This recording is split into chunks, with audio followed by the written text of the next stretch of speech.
Abundanza Christmas book haul. Hi, I'm Gary Lovisi, and this time we're going to look at the swag that Santa Claus brought me. Well, I was a really good boy this year because he and she treated me very good. Santa Claus is a lady sometimes. Treated me very, very good, and I also treated Santa Claus very good too. So, but I just want to share some of the things that I got, and things that I enjoy collecting, and surprises and things. So, as you can see, there's a lot of pile of stuff. There's different things. There's vintage paperbacks, hardcover books, big little books, pulps, magazines. It's a phantasmagoria of stuff. So I'm going to move things around and then go through them. We'll go through them one by one, just to give you an idea. Some of the stuff maybe you haven't seen, you don't know about, so it'd be interesting to see. It's always interesting to see cool stuff, and books and things that you don't know about. I'm going to do, I think, the paperbacks first. And then we're going to do, well, I had this organized first. I'm going to do these before they fall. Okay. And do this. Put these here. I probably should have did this before I stopped the video, but sometimes I'm not prepared, if you've noticed, if I've been following my videos. Very impromptu. Okay, so we're going to look at some vintage paperbacks now, and even pre-vintage. This is Dick Merriwell's Close Call. This is a dime novel from probably around 1920s or 1910. A really nice illustrated cover. These are very old. They're very delicate. This is a Croydon novel. I don't know which number, but it's one of the early ones,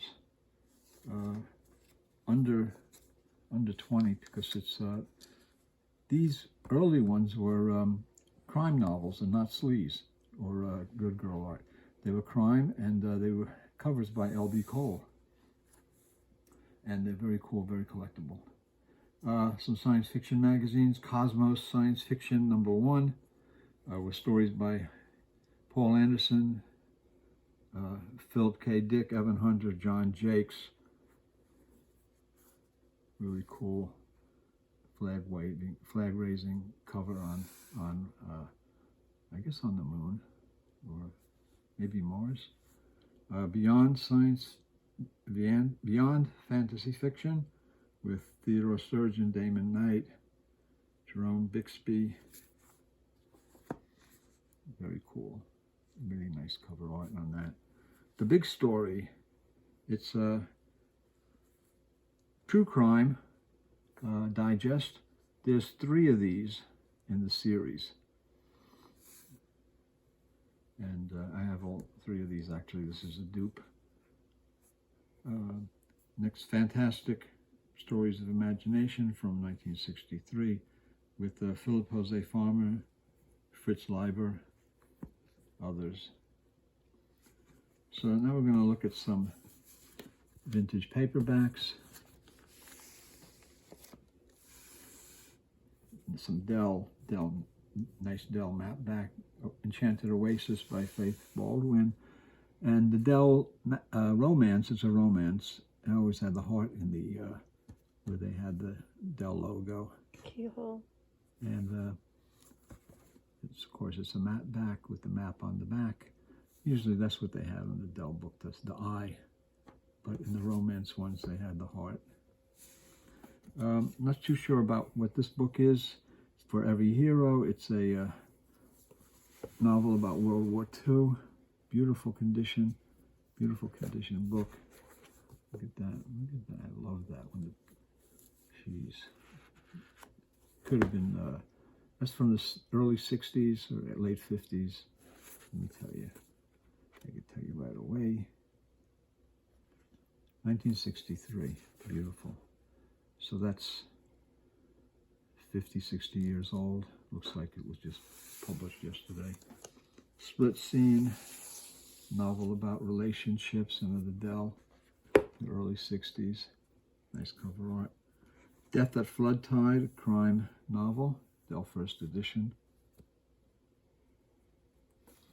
Deadlock by Ruth Fennesong. He didn't want his killer caught, Dell 808. These Dell crime are just great. Even the later ones that are not map backs. The Crooked Hinge by John Dixon Carr, Dr. Fell mystery. These are really good. Classic mysteries. Daisy by Slim Wenner, Dell first edition. Not sure what this is about. I think it's a young couple. Murder in the Raw by Bill Galt or William Campbell Galt. Great crime writer, hard-boiled crime writer. He's terrific. His stuff is terrific. Another guy whose stuff is terrific is Frank Kane, the Real Gone Guy. It's got a Kalin cover art, and it's a Frank Johnny Little adventure. My Enemy, My Wife. Better not be. This is trapped in Hong Kong's lower depths. Was one woman's love enough to free him? This is Dell. $5.95. Just near the end of the Dell map backs. It's not a map back, as you can see. Alfred Hitchcock, Witch's Brew. Collection of, there's so many of these collections of short stories. I mean, in here, there's Avram Davidson, Talmadge Powell, Robert Bloch, Wenzel Brown, Henry Kane.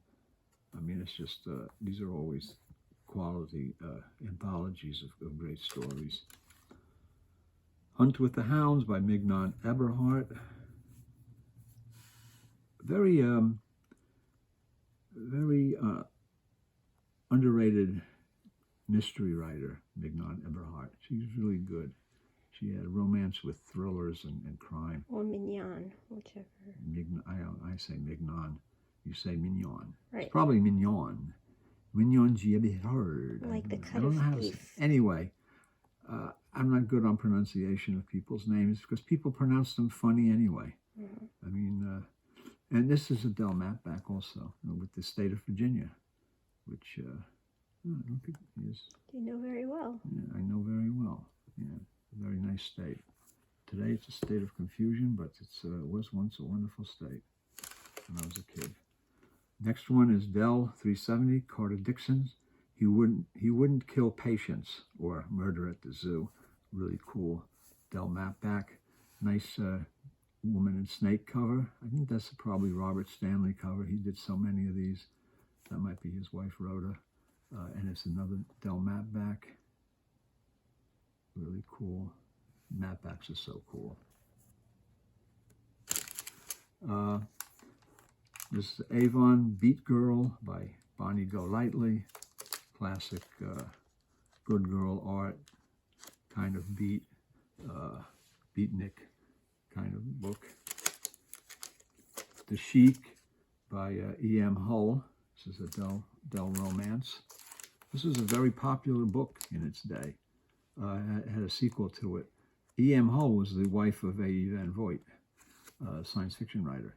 She wrote Dell romance, again with the Dell, with the romance heart logo. And it was a map back too. Arab desert camp. It's beautiful. Excuse me.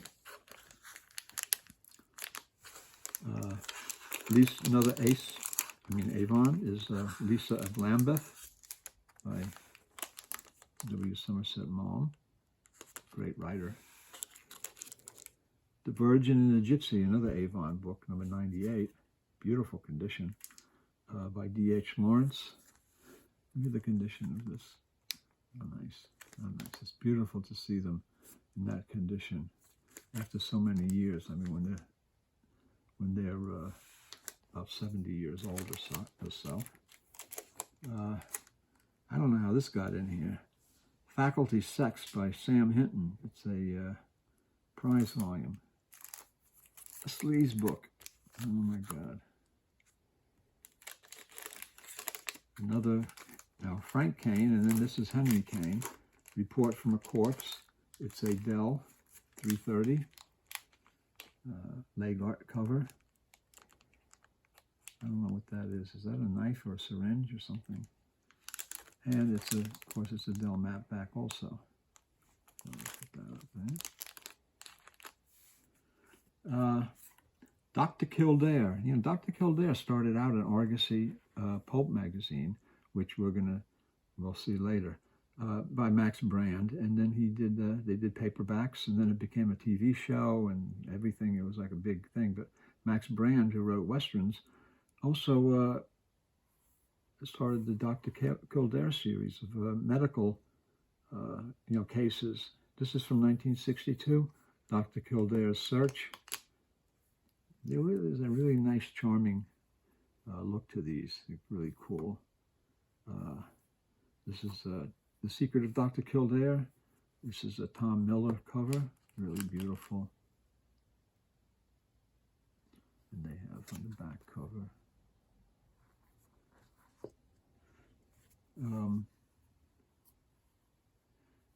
This is Dell First Edition Missy by Gilbert Terrell.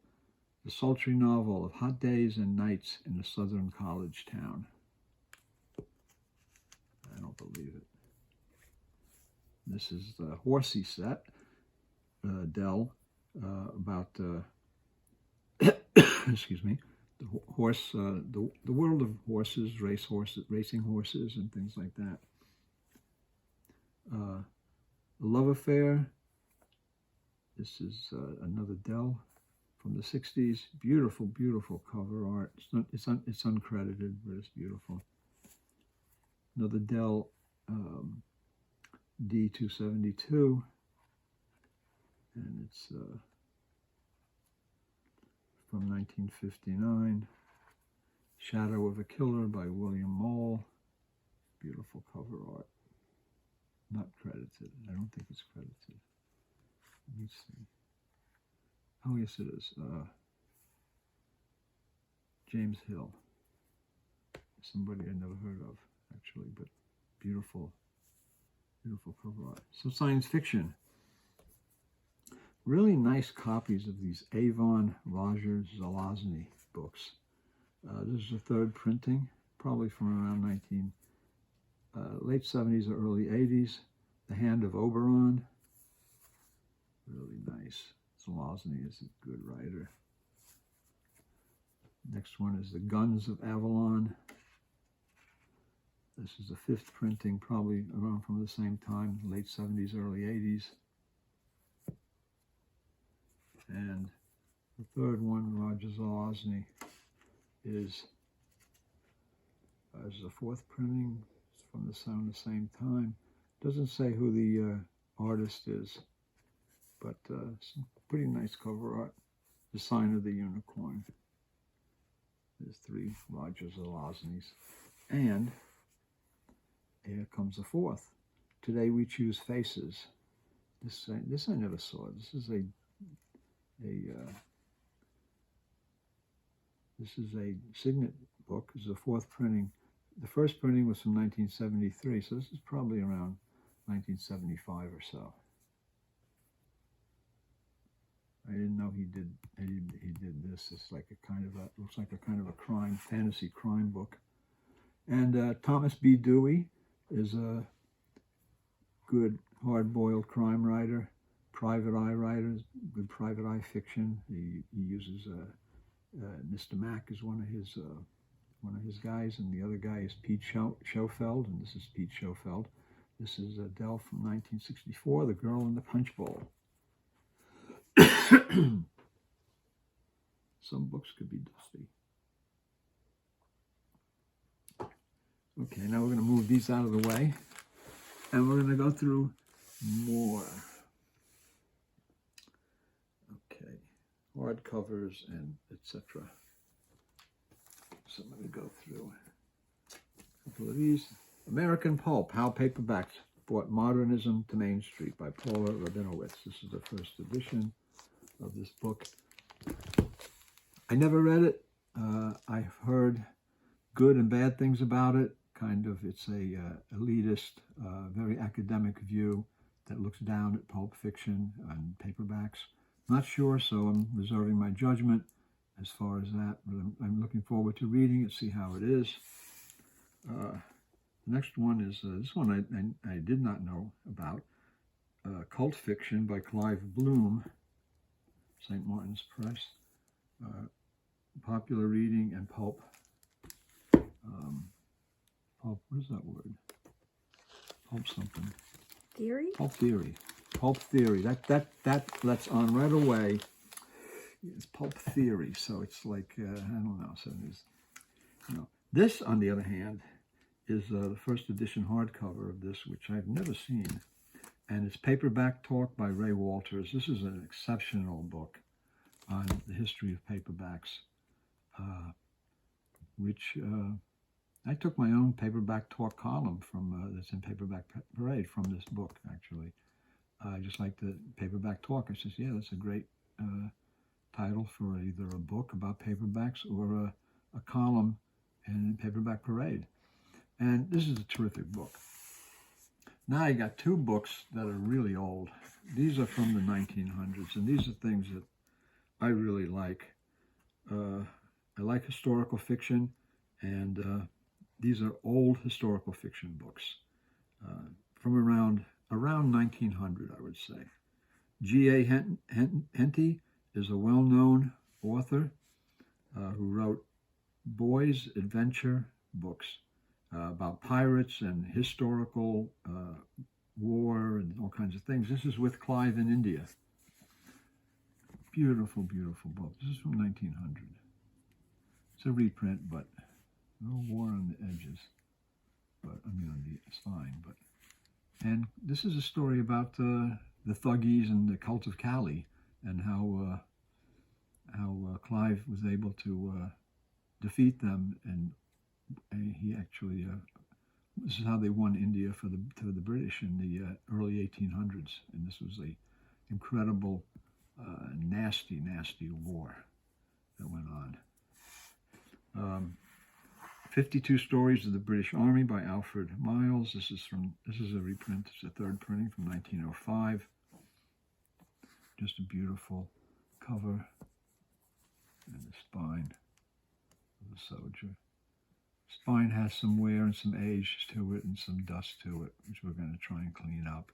I just love these. These are beautiful. I just love to display them. So these are two classic history books. So you're getting a taste of basically everything, because I have a lot of interests, and all of these books I'm very interested in, and I enjoy collecting and reading, and I enjoy sharing them with you. So I hope you enjoy them too. Sherlock Holmes. When we went to the Baker Street Irregulars book room last year, we met Stephen Lee, who's a very knowledgeable fellow. He's I believe he's a lawyer, prosecutor at one time, and Sherlock Holmes fan and scholar. And he's written a couple of books that are, I think they're must-have items for any person who likes the background and information of Sherlock Holmes. One is a Modern Detection, Volume 1, of how he uses Sherlock Holmes theories and how Sherlock's theories are used even today by the police and by detectives. And then Sherlock Holmes and the Silent Contest. There's Holmes and Moriarty in a Sidney Paget illustration. And this is a really good story. So Stephen Lee is somebody that I recommend highly, and also a very nice guy, very knowledgeable fellow. This is I'm not really sure what it is. There's so many Sherlock Holmes pamphlets and booklets and all kinds of things. So this is the contents of a lumber room, a catalog of the Sherlock Holmes collection by City of Westminster in England. That's that. And then there's two versions of this, Relics of Sherlock Holmes. This is number 98 of 300. And this has all kinds of Sherlockian things in it. This is from the 1980s and 90s by that guy. I don't know who that guy is. I usually if I try to find earlier books and things that I've written, because people are always looking for them. So they always ask me, "Do you have this? Do you have that?" I say, "No, I only have my one file copy, and then I have some extra copies." The cover art was by my friend Steve Cyrick, who I worked with at the post office for many years. Really, really great guy and a great artist. And his talent was wasted in the post office, unfortunately, but good guy, and I miss him. Practical Handbook to Bee Culture by Sherlock Holmes. And The Adventure of the Reappearing Figure by John B. Watson? F. Watson? What is it, John? I don't know. John Watson. So Holmes and Watson. Bet you didn't know that those were in existence. This is an advanced, uncopy edited edition of One Shot Harry. So this is a Gary Phillips crime novel. He's a really good hard-boiled crime writer. And this is something I'm looking forward to reading. The next one is James Elroy. It's a signed copy, first edition. My Dark Places. James Elroy did not overly emphasize his signature, but this is a true story, actually, of his mother's murder. His mother was a prostitute, and as a young boy, 10 years old, he was on his own, and he went through a lot of hardships before he became the famous, world famous and well-known writer that we know today, and whose works are magnificent. They've been made into movies and everything. But this is a story of his mother and himself and him when he was young, and his journey of how he tried to solve the crime, which is still unsolved today. Really, a real shame that he had to go through so much garbage and stuff. These are two books by the Whodunit series, Armed and Dangerous and Cause of Death. These are basically, I don't know, maybe my wife is trying to tell me something. Writers' guidelines or guidelines for writers, perhaps is a better way to put it, in the various crime and mystery genres. So, what writers should know and how not to make mistakes. This is a 1995, wow. This was published by Gorgon Books. This is one of the earliest paperback price guides. This is an auction guide for what actual prices that Gorgon Books received for rare paperbacks in auction. That's from 1995. John Gargiso and Joe Criffo of Gorgon Books at that time. And they were both friends of mine. We all started the New York Paperback and Pulp Fiction Expo together, the three of us. And then after a year or two, they left it and I continued it. Don't know much about this. Books for Pleasure, Popular Fiction. I have to check that out. It's Books for Pleasure, reading a lot of different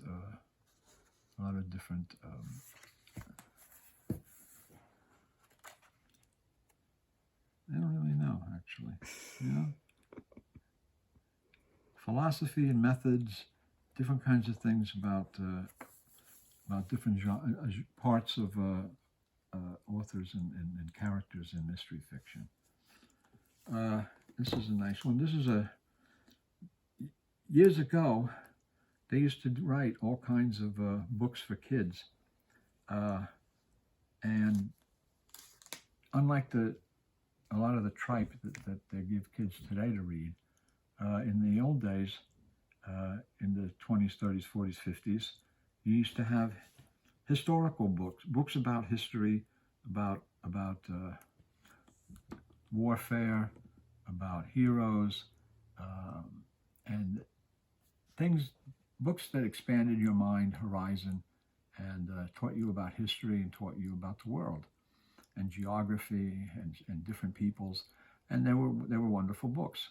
And there's many different types. This one happens to be a Civil War book, the Rock of Chickamauga. So there's this one here. These are all young readers series. So this is actually the Young Trailers series.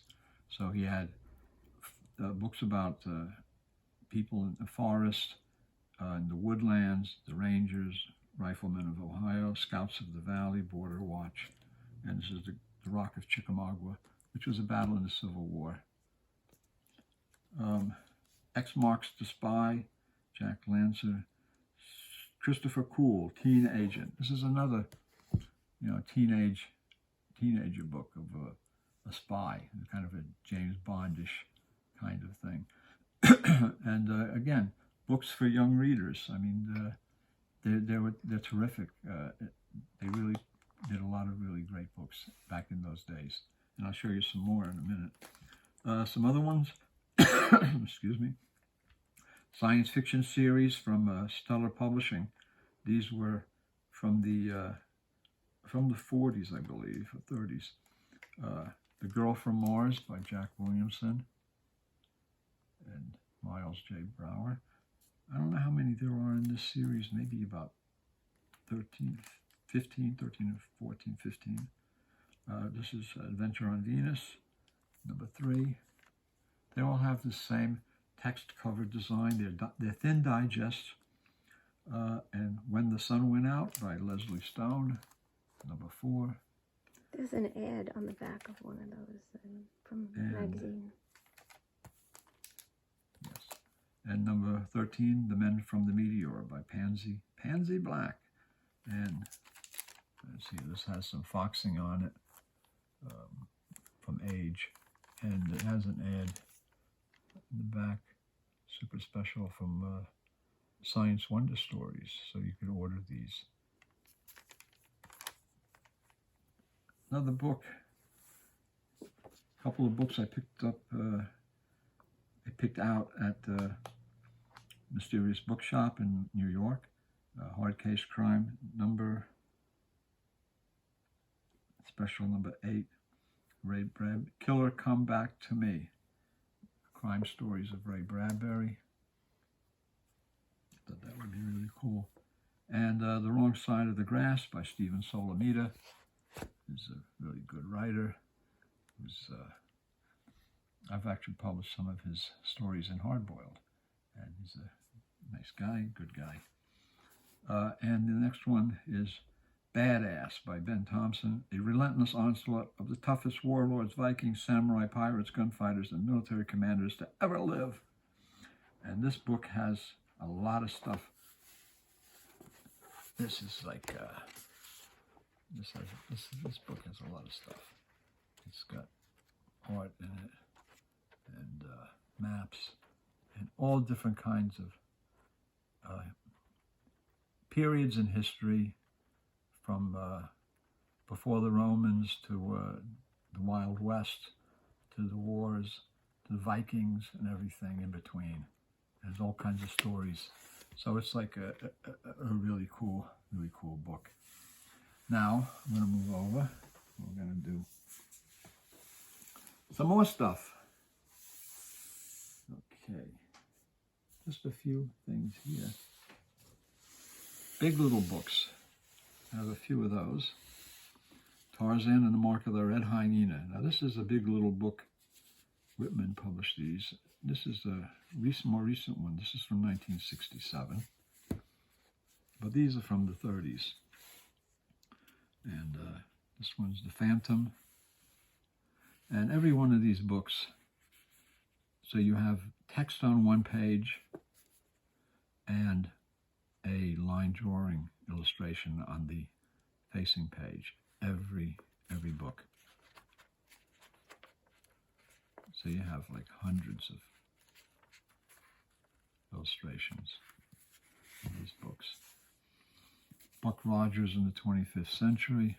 Again, millions of pages of Buck Rogers. Great artwork. Really cool science fiction. And Flash Gordon on the Water World of Mongo. And Flash Gordon in the Forest Kingdom of Mongo. There's some Flash Gordon and Buck Rogers books, which I believe I do not have, so I'm really happy to have these. I don't collect big little books per se, but I do collect the Flash Gordon, the Buck Rogers, the Edgar Rice Burroughs, and Green Hornet, Shadow, certain of those that I really like.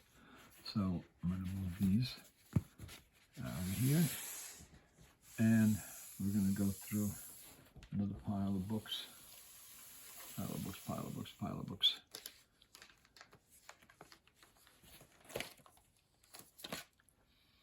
Sherlock Holmes versus Cthulhu. This came out from Titan Books in 2017.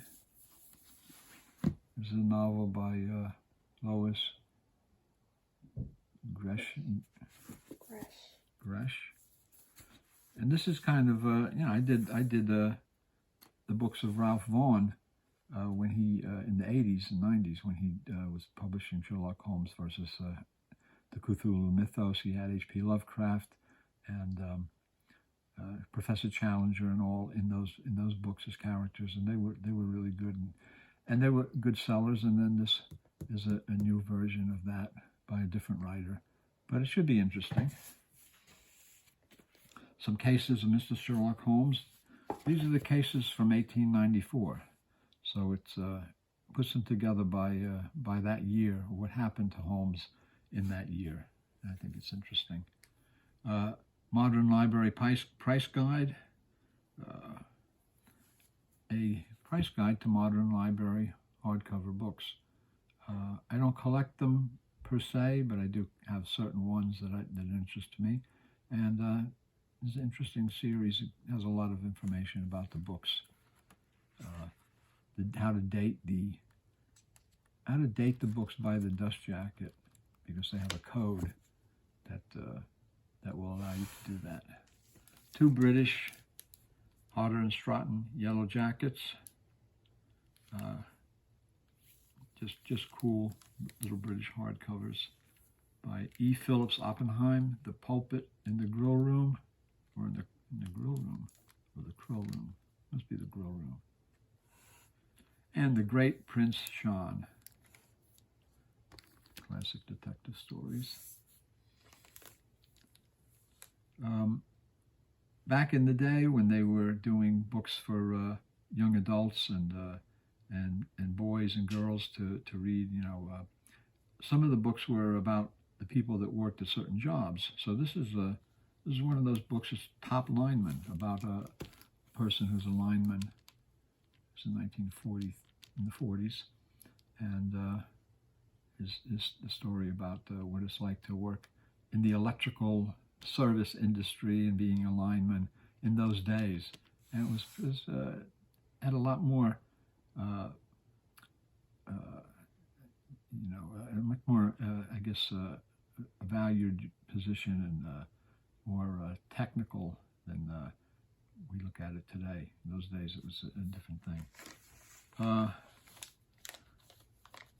I really didn't say that. This is the Yogi book, Yogi Berra. I love Yogi Berra, and this is all his witticisms. Yogi on the cover, and he signed it.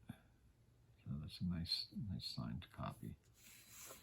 And next one is The Treasure of Atlantis by J. Allen Dunn, classic Atlantis novel. This is interesting because this is a hardcover and dust jacket, and it's from Centaur Press, which published a bunch of paperbacks. I've never seen a Centaur Press hardcover in dust jacket before. So that's really cool. I really like that a lot. And this is just a book to look through and stuff to figure out. It's modern first editions. Their value to collectors by Joseph Conley, but it's a British edition from 1985, so it's way out of date as far as if it has prices in it. I'm not sure that it does, but even if as far as the collectability, certain authors come in and go out of favor, so this is probably out of date, but it's got a lot of nice photos of rare books, and it's just very cool. Just for the information, very nice.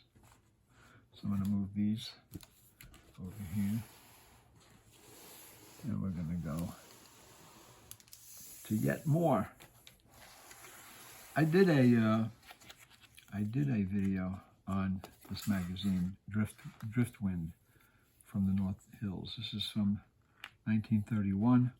This was an amateur press magazine, an amateur press association, a small magazine that was a regional magazine published for people in New England, Vermont mostly, and in that area. And interesting thing is that it had some and very small circulation and all. It was hand bound, hand printed, put together, like all by hand by what was his name, William Coates, and Walter Coates. And the interesting thing is that he had a lot of famous people writing for this. August Derleth wrote stories and articles and poems. Stanton Coblentz, science fiction writer. But also there was a guy named H.P. Lovecraft who appears in these magazine. And this is one of, I don't know why this is clipped out. It's not clipped, that's the way they bind it. That's the way they bind it, yeah? You'll see it throughout the books. Okay. So this is The Window by H.P. Lovecraft. And this is a section of the poem Fungi from Yuggoth, this Cthulhu mythos poetry. And these issues of Driftwind had a lot of poetry, but they also had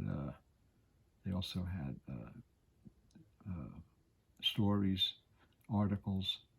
I have one where Lovecraft writes an article about Vermont, and it's like he sees the countryside of wild forests in Vermont in a very Lovecraftian way, very Cthulhu kind of way. So this is a early Lovecraft poem that would eventually become Fungi from Yuggoth in Driftwind from 1931. That's really cool, like that. Life Study Annual. This is for artists. It's I can't show you because it's got nudes inside. This is $1. This is from I don't know what date. It's probably from the 40s or 50s, or probably late 50s, because actually it has Betty Brosner on the back cover, who I've done articles on and things before, and I did an interview with her. The classic pin-up beauty. Great serial ads by Barbour. View magazine from 19 November, can't tell the date.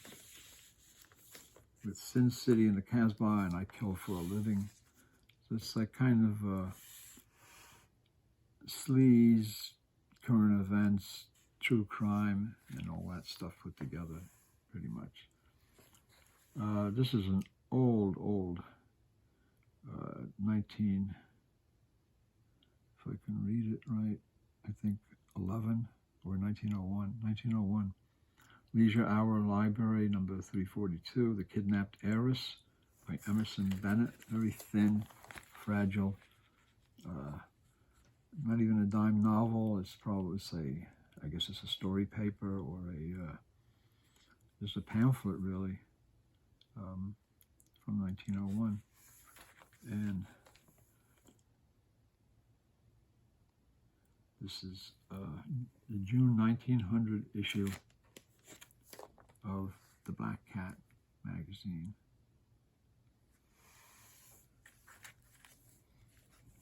Nobody in it that I recognize, no names in it that I recognize, but it might be, who knows, under pseudonym. I'd have to do more investigation on that. Classics Illustrated, I don't know if you read these when you were a kid. I did, and I loved them, and I loved Last of the Mohegans.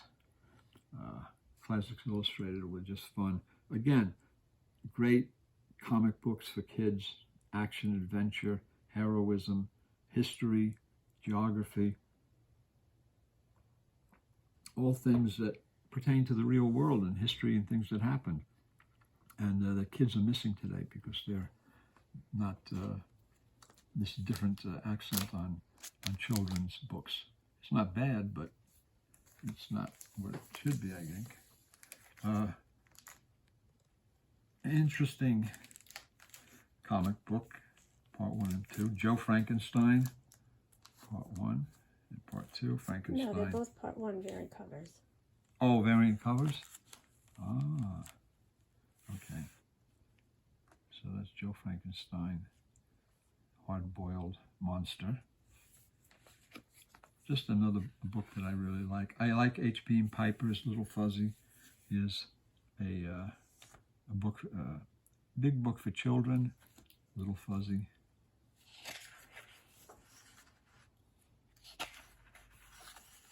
Just nice artwork and a abridged version of the story. Great science fiction novel. And this is a nice little book. Nice Little Fuzzy. And then there's The Dwindling Party by Edward Gorey. It's a pop-up. That's a pop-up Gorey? Yes. Oh, it's a pop-up Gorey. I didn't take it out of the bag yet. Pop-up Gorey. Oh. Whoa.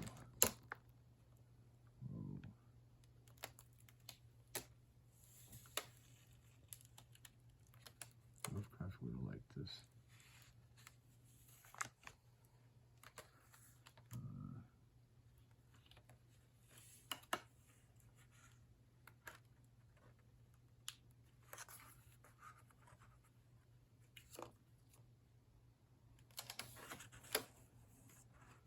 Yeah, pretty cool. Yeah. A Corey pop-up book. That's a good idea. I like Charles Adams. Adams Family, of course. And that's back in here. And I think one more. From Unknown Worlds, an anthology of modern fantasy for grown-ups. From 1948, Ed Cartier cover art. Just a beautiful, beautiful scarce edition of this pulp. I wish it was mint. Boy, oh boy, would it be like Unknown Worlds. Street and Smith. So there we have got those. Move these over. Move these over. Move Driftwind over. And we're going to look at yet more. Unless you don't want to. I'll stop now. Talking to me? I don't know. So when I was talking about like some of the books for boys that were action, adventure, historical, they were war books, they were spies and all kinds of stuff. Well, a couple of them are, one of the most interesting one was Don Winslow, and saves the secret formula, and Don Winslow breaks the spy net. So these are two Don Winslow books. He was a Navy commander who was involved in all kinds of spy stuff and super stuff. It's like during World War II and basically before, 30s and 40s. There was a whole lot of, the airplane was a unique, super fantastic kind of invention in the 30s and 40s. And there were a lot of books written about air travel, air fighting in World War I and World War II, and especially World War I. So there's a lot of books that had to do with either youngsters or teenagers who were air pilots in fighter planes, or they were in the war fighting in Europe in World War I or World War II. This first one is Four Aces by Thompson Burtis. They have great cover art. Cover art is, I just love them. And great stories. Eagles of the Sky. The Sky Detective Series. So this is the Sky Detective Series. These were published by Goldsmith Publishing out of Chicago. And these are, they did a whole bunch of books for boys and girls. These books are as modern as Radar, and they cover the wide range of subjects of current interest. The stories are written in an interesting manner by authors who are specialists. And again, like they talk about Radar as being so, it was like so modern in 1939, 40, 41 when it was invented and used in the war. And airplanes were the same thing. So you had Eagles of the Sky, really cool, great cover. You had Wing for Wing by Thompson Burtis.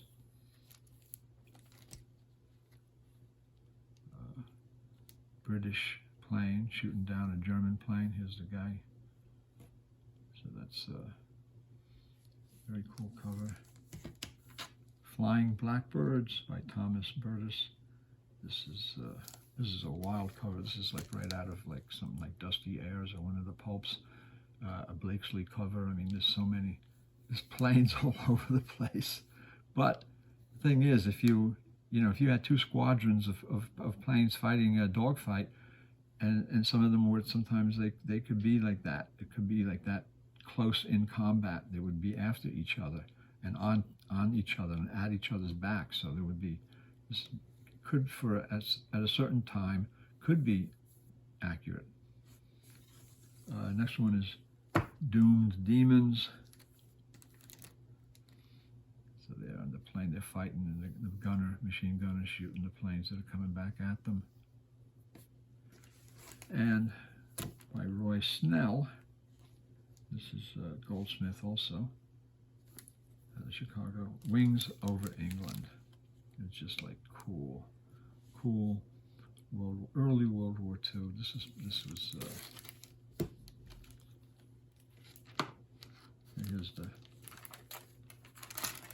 here's the boards of the book. How nice that looks. Dust jackets are so delicate on these. And they didn't even write anything on the inside of the dust jacket.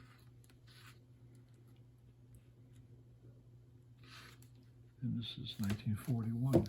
So this is really like 41. This is like during the Battle of Britain, pretty much. So that's my air war stuff, which I'm going to do a thing on one day. But right now we're going to go to pulps. Yes, pulps, our favorite. We're going to look at a few. They're not mint copies, but the cover art is great, and there's some great stories and authors involved. 10 Detective Aces, beautiful copy. Beautiful cover. I just hate that this chunk is out. I mean, especially a blonde with a machine gun. I mean, you know, damn. That's like... I'll try to fix it. Try to fix it. We need to fix that. We need to repair that. Startling Stories, Valley of the Flame by Keith Hammond. That was Henry Kuttner. And 12 Hours to Live by Clark Ashton Smith. 10-Story Detective. Murder Rights Reserved by G.T. Fleming Roberts.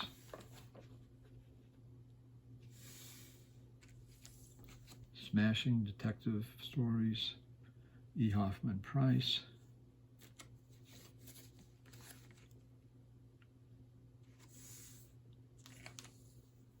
A really beat-up copy of Thrilling Detective, but, you know, what are you going to do? If that was mint, that would be like, ooh. But the thing is, if the price is right on some of these, you know, I pick them up. You pick them up. Santa's not concerned with the condition. Yeah, it's not concerned with condition. Detective Fiction Weekly. Yellow Yeggs.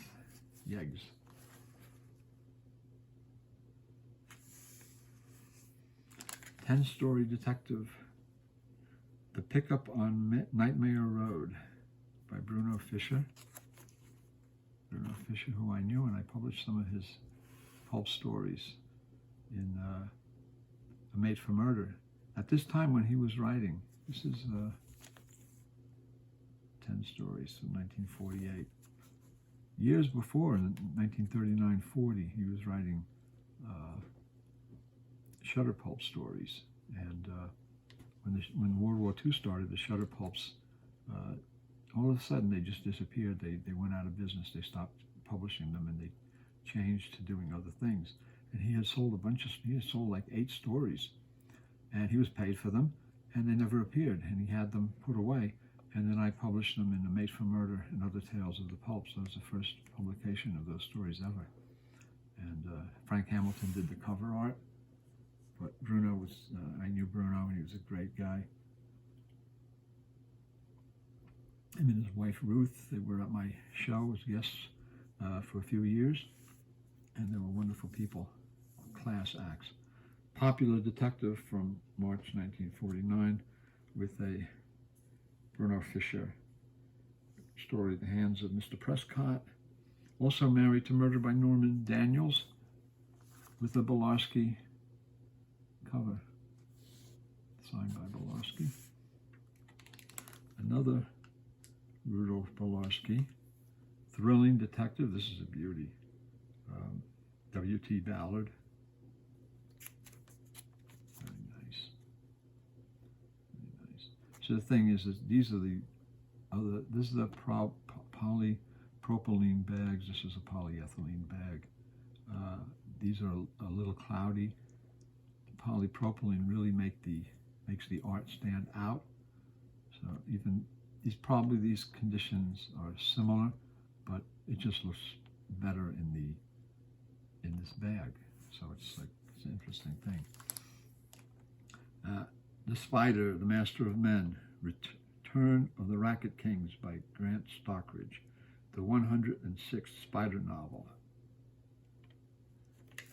Yeah, The Spider, my favorite. This Man is Not Guilty. What a great cover. I mean, if that was a mint book, but, you know, I love it. I love Spider books. Slaves of the Laughing Death by Grant Stockridge. Another spider. Look at his face. Look at his face. The fright wig and the vampire teeth and the crazy eyes. That's a spider, man. That's a spider. Another great pulp hero, The Phantom Detective. The Black Market Murders. Nice copy. Relatively speaking, it's got a little zing over here. But what are you going to do? That's The Phantom Detective. I wrote a Phantom Detective story for Airship. publications. And I also wrote a Crimson Mask story. This is detective novels with a Crimson Mask story by John Renton. Crimson Mask. Here he is with his Crimson Mask. Astounding Stories. There's John Russell Fern, Don A. Stewart, who was John W. Campbell, the editor, and Dr. E.E. Smith, E.E. Doc Smith. This is from January 1938.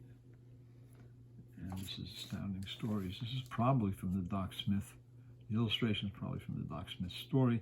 This copy's been trimmed, unfortunately, but I still think, you know, copies, I'm not sure if it's been trimmed. Maybe it wasn't at that time.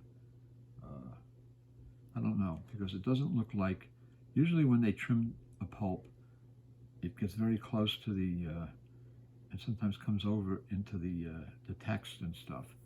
But this doesn't. This seems to be perfectly centered. But it's a beautiful copy. And one more astounding, this is from May 1934. John Russell Fern and Donald Wandry.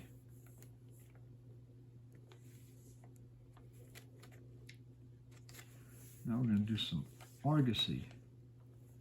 Dr. Kildare, I told you Dr. Kildare was in the pulps, and here he is by Max Brand, Dr. Kildare, Argosy. This is, doesn't say it's June 1st, doesn't say what year. I'm not going to open it up. Another Argosy, The Ninth Life, and with a Rudolph Belarski cover, and Argosy, All-American Fiction magazine, with H. Bedford Jones, and Murray Leinster, and A. Merritt, Eustace Adams, and Captain Dingle. Captain Dingle gets a byline on the cover. I don't know who Captain Dingle is or was, but he's on a pulp, which I'm envious of, because I was never had my byline on a pulp. And that's almost it, with one other thing. I came across this very interesting letter. It's from my grandfather, September 12, 1923.